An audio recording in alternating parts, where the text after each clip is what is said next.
Otávio Família, mais um vídeo no canal. Desde já agradecendo a vocês, todas e todos, por estarem fazendo as inscrições no nosso canal, por estarem ativando o sininho de notificações, por estarem deixando os likes de vocês, por estarem compartilhando os nossos vídeos. Muito obrigado a todas e todos, novos e novas, inscritas e inscritos, a você que acabou de chegar, sejam todos e todos muito bem-vindas e bem-vindos. Este é o África no Centro, canal para nós discutirmos história, antropologia, política, as contribuições que as sociedades africanas legaram para a humanidade, nossas relações étnico-raciais, enfim, e muitas questões políticas também, como eu falei, né? E aí, nesse sentido, a gente está aqui para bater o papo rapidamente com vocês, família, porque semana passada, uma aluna minha, que é protestante, veio de uma família protestante, ela me fez uma pergunta que me fez pensar, aliás, já fez uma colocação que me fez pensar. Ela disse para mim que a Bíblia, ela conta a história do mundo, né? Que ela entende a história do mundo a partir da Bíblia, né? E aí, isso me deixou um tanto quanto chocado, apesar de eu conhecer muitas pessoas que são protestantes, né? Mas eu nunca tinha ouvido isso da boca de uma pessoa. Então, o que acontece? É muito importante a gente ver aqui, tecer alguns comentários nesse sentido, porque isso tem sido exatamente uma arma usada contra as comunidades pretas inseridas dentro de igrejas protestantes e também católicas, né?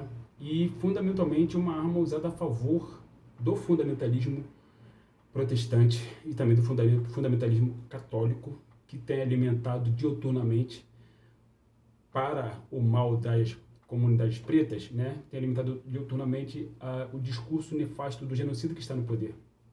E aí, nesse sentido, quando você começa a utilizar a Bíblia para poder explicar o mundo, há um problema seríssimo nesse sentido. Por quê? Porque o que você tem na Bíblia é uma visão a partir do ponto de vista de um povo, que foi o povo hebreu, né? Então, a Bíblia ela não pode e não consegue, para o que está escrito nela, dar conta da história do mundo. Fundamentalmente, não pode. Ela não consegue, ela não tem essa condição. Por quê? Eu sou um pesquisador, né, da história africana e também estudo a Bíblia à luz da história, né? Este livro aqui, vocês sabem, né, que é a Bíblia, como qualquer pessoa tem, muitos de vocês devem ter. Eu conheço muitos protestantes, como eu falei, tenho amigos, enfim, várias pessoas ao meu redor que são protestantes, alunos, já dei aulas para pessoas que, enfim, em outros lugares também. E o que acontece? Primeiro de tudo, quando a Bíblia foi escrita, já existiam populações africanas, pretas, pigmentadas, no mundo inteiro. Fundamentalmente, a Bíblia ela não surge no início da humanidade. A humanidade tem 3 milhões de anos, no mínimo 3 milhões de anos. Quem nos dá conta disso? O cientista Cheikh Anta Diop, nesta obra aqui fundamental, que é uma obra de reconstrução da história da humanidade, chamada Nações Negras e Cultura, né? Já tivemos a oportunidade de falar desta obra aqui várias vezes, e sempre que for necessário, faremos uso desta obra, porque este canal sempre vai basear suas análises a partir da perspectiva científica do panafricanismo, né? Dito isso, repetindo, a Bíblia ela não pode dar conta da história do mundo. Por quê? Porque a Bíblia não surgiu no início da humanidade. A Bíblia não tem 3 milhões de anos de história. A humanidade, sim. A escrita tem 3.500 anos, ou melhor dizendo, surge há 3.500 anos antes da Era Comum. Portanto, há 5.000 anos atrás. Onde? No Egito, na África, conforme explica Cheikh Anta Diop nesta obra aqui. Além de surgir no Egito, a escrita, estamos falando de uma escrita, de um livro, né? Estamos falando de um livro também. A escrita não só surge no Egito, mas também surge em Kush, né? Aliás, 200 anos antes dos egípcios utilizarem a escrita cursiva, os cuxitas já utilizavam a escrita cursiva. Quem são os cuxitas? São fundamentalmente populações que vão dar origem aos egípcios. Fundamentalmente. Conforme explica Diop, a escrita cuxita deu influências à escrita egípcia, a escrita de Kemet, né? Os símbolos, né? A iconografia do Medo Neter, que é a escrita de Kemet, Aliás, a palavra Meduneta significa escrita divina, escrita sagrada, a palavra de Deus, né? Se você olhar os símbolos que tem na escrita de Kemet, os animais que ali aparecem, segundo Sheikh Diop, se encontram exatamente em Kush, que é um outro reino da antiguidade africana. Por que eu estou falando isso? Porque Kush e Kemet muitas das vezes são citados aqui, neste livro chamado Bíblia. Bíblia, que é do grego biblios, que significa o livro, mas não significa que os gregos escreveram a Bíblia. A Bíblia foi escrita em hebraico, aramaico e grego, né? Mas não foram os gregos que escreveram a Bíblia sozinhos. Boa parte da Bíblia foi escrita em hebraico, porque foi escrita pelos hebreus. E aí, quem são os hebreus? Os hebreus são um povo semita, conforme explica Sheikh Diop na obra dele, A Unidade Cultural da África Negra, que semita, metade, miscigenado, né? Que surgiu onde é hoje o Oriente Médio, onde é hoje Irã e Iraque, a partir do encontro de dois grandes grupos civilizacionais que se desconheciam, que eram os elamitas, descritos na Bíblia, os caldeus, descritos na Bíblia, todos negros, e os sumérios, também não descritos na Bíblia, melhor dizendo, mas que, conforme explica Runoko Rashid, um outro pesquisador do campo do panafricanismo, os sumérios se identificavam como cabeças pretas, exatamente para se diferenciar de outras populações da região que estavam chegando, e que eram populações leucodérmicas e que vão invadir o território de onde é hoje o Oriente Médio, e, curiosamente, onde a Bíblia diz que surge os seres humanos. Conforme lá em Gênesis, está escrito da banda do Oriente entre os rios Tigre e Eufrates. Os rios Tigre e Eufrates estão até hoje lá, né? Onde é hoje o Iraque, o Irã, estão ali. Né? Vocês podem pesquisar aí, dar o Google aí, vocês vão encontrar. Só que na antiguidade remota, quem estavam ali assentadas eram 3 grandes civilizações africanas. Fundamentalmente, conforme explica Sheikh Diop, conforme explica o Runoko Rashid. E aí, como é que a Bíblia vai explicar, né, por exemplo, que os seres humanos nascem ali? Não. Nascem os hebreus, que os egípcios chamavam de Habirus. Né? Esses hebreus é que surgem exatamente dessa mistura entre esses grandes grupos que se desconheciam, que vão se misturar, se miscigenar, e, não por acaso, os elamitas vão desaparecer da história posteriormente, os sumérios vão desaparecer da história posteriormente, e os caldeus também vão desaparecer da história. E no lugar dessas populações vão nascer 2 grupos étnicos semitas, os hebreus e os árabes. Inclusive, no Alcorão, você encontra lá muitas influências da Bíblia. Né? Por exemplo, muitos personagens bíblicos, Salomão, Davi, Jesus ou Yeshua, são mostrados ali também. Assim como Muhammad e Maomé. Né? Então, não se pode dizer que a Bíblia explica o início do mundo. Até porque a Bíblia, conforme está devidamente registrado aqui nesse livro, vocês sabem muito bem, né?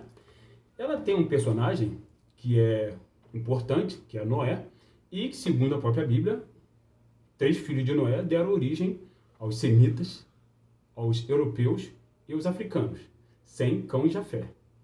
Só que a Bíblia não fala das populações das Américas. Não cita os ameríndios. E nem pode citar os ameríndios, né, chamados ameríndios, que nós não utilizamos essa nomenclatura, só para vocês entenderem de quem eu estou falando, nós utilizamos a nomenclatura povos originários, ou autóctones, né, daqui das Américas. A Bíblia não cita essas populações.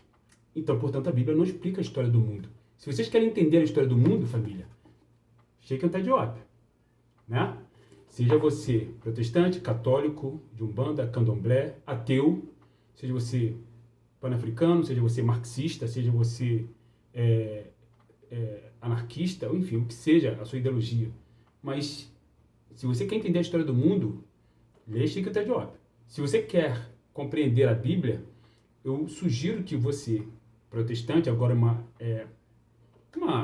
conselho, se você, né, logicamente você vai aceitar se você quiser, né, você está livre para isso.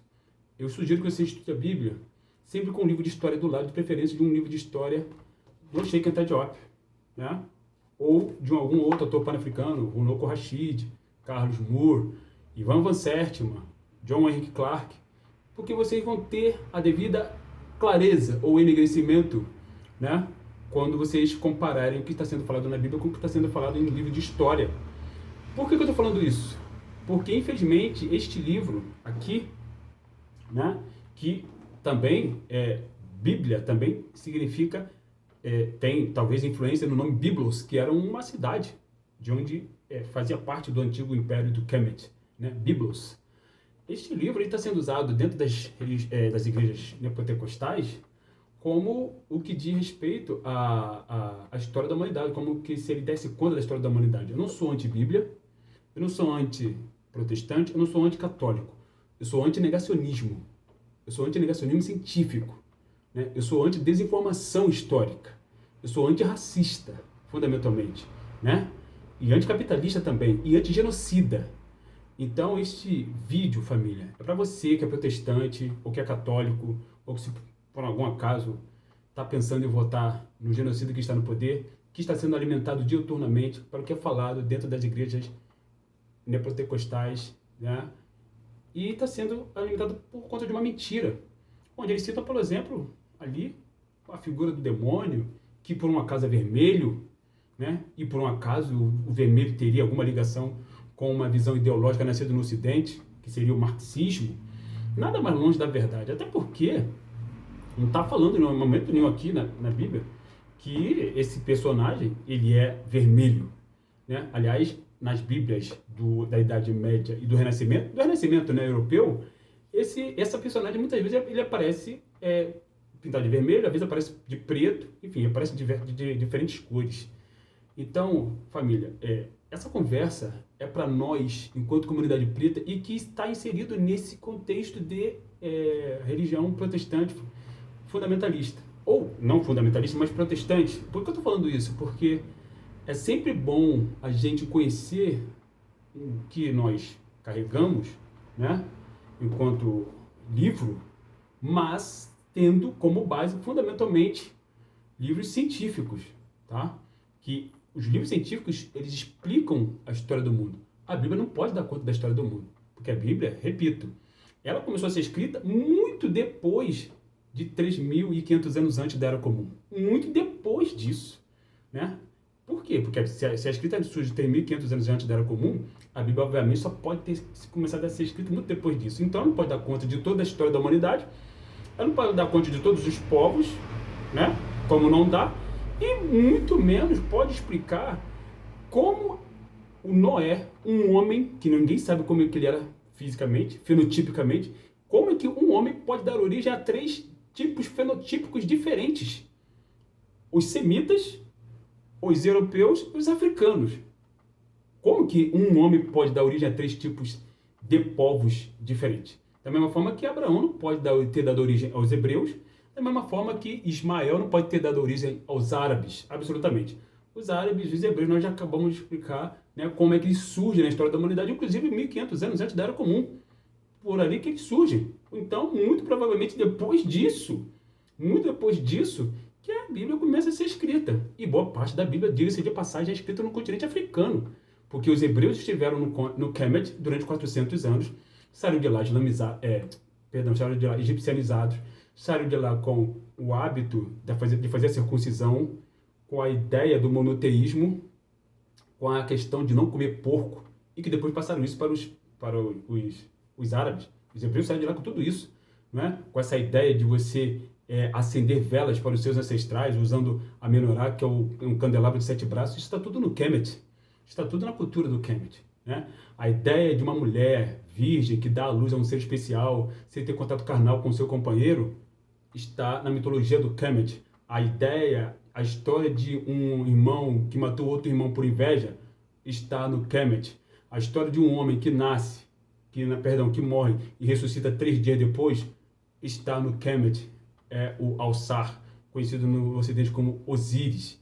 Então, as raízes históricas do cristianismo, né, estão devidamente no continente africano, até porque o cristianismo, ele é historicamente, né, conforme o personagem bíblico chamado Jesus de Nazaré, ele é um cara pacífico, exatamente como pacíficas eram as sociedades africanas desde a sua mais remota antiguidade.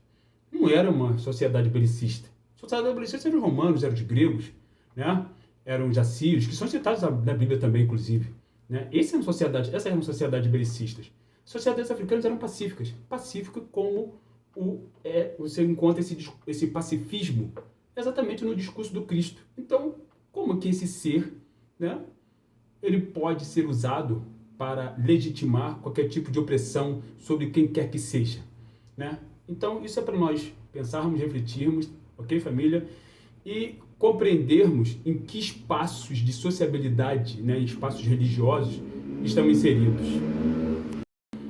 Dito isso, família, venha fazer comigo o nosso curso de História da África a partir da perspectiva do panafricanismo. Ele é online, ele é didático, ele é comigo, não é aula gravada, é aula comigo. Tenho certeza que vocês vão gostar muito. Temos muito mais assuntos para discutir além desse. Isso foi só um recado que eu vim aqui para dar diante dos pensamentos, né, que uma aluna muito querida despertou em mim. Ok, família? Hotep, África no Centro.